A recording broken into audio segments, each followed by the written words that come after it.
Hi guys, welcome back to my channel. Nag-uwan na sa dere guys. Epekto sa bagyo nga Tisoy. Gabon na sa dito oh. Dapat makita unta na namo din ha ato sa syudad, pero karon puti kay siya. Ano na sa ang sitwasyon dere basta mag-uwan. Adili nung tanang higayong mag-uwan nun ani. Pero kasagaran maggabon gud siya. Puti na kayo ang palibot. So pag langit na na. So guys siya.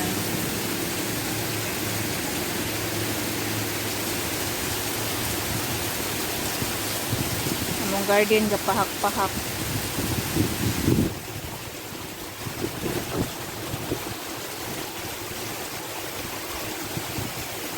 Bugnaw kaayo kay dala kami.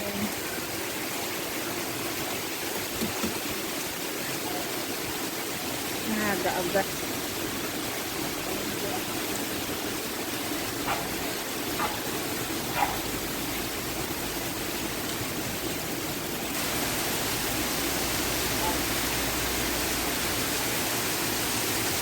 Hangin siya gamay. Oh, nawa.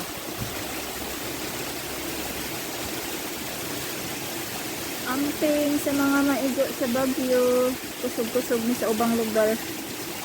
Pero dire, inaani lang siya, uwan. Nga, gamay nga hangin. Salamat sa Ginoo, dili-dili ni naigo ni taman. Looy kayo ang mga naigo.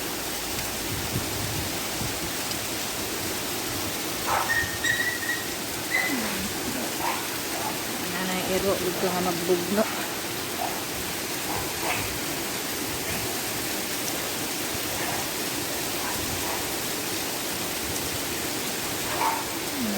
Anak na kayo ang bungtod tanaw.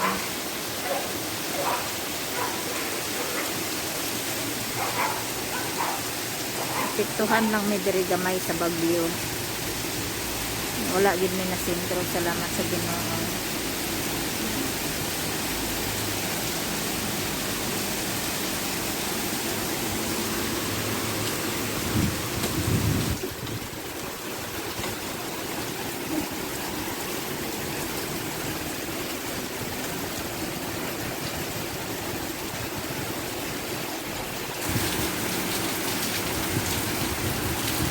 Basa siya kaayo.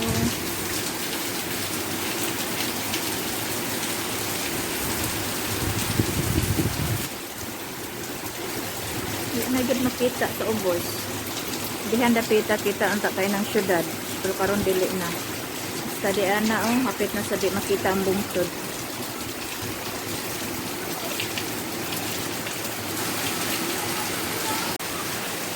Okay guys, kana lang epekto sa bagyong Tisoy.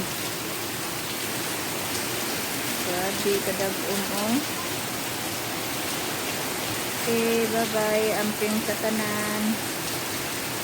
Amping tang tanan. Kung wala tay importanteng lakaw, magpuyo lang ta sa balay.